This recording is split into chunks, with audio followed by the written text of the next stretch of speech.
कथी बिन सुना भइल बगिया त काथी बिन आंगन हे मैया हे कथी बिन सुन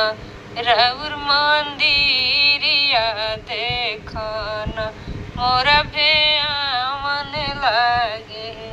मैया हे कथी बिन सुन रउर मंदिलिया देखत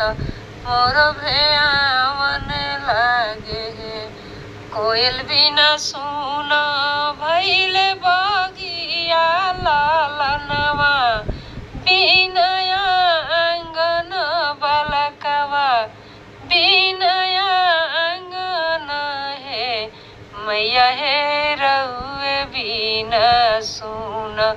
भइल मंदिरिया देखन मोर भेआवन लागे मैया हे रउए बिना सुन भइल मंदिरिया देखत मोर भेआवन लागे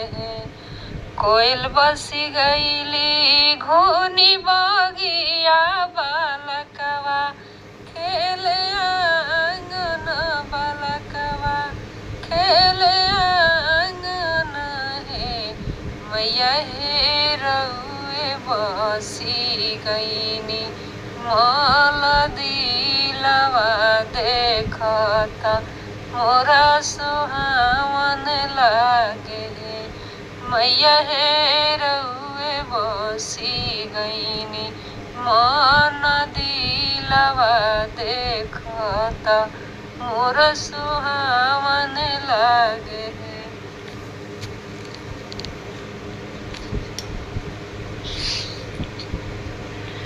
कथी बिन सुन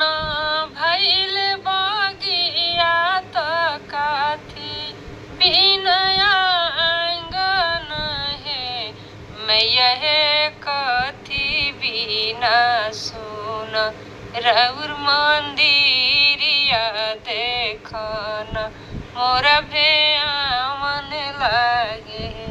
मैया हे कथी बिन सुन रउर मंदिलिया देखत मोर भेआवन लागे कोयल बिना सुन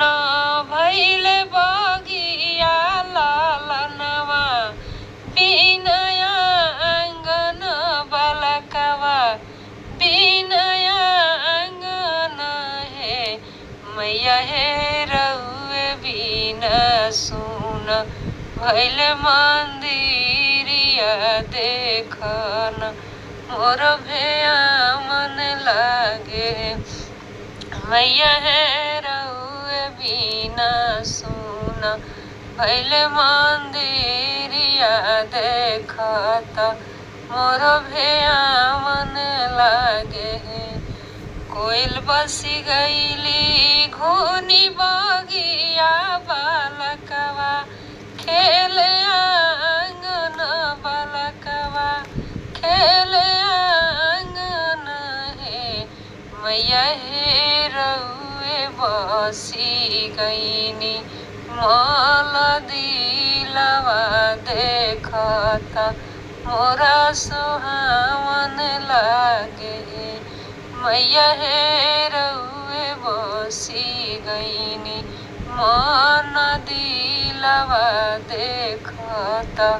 मोर सुहावन लागे।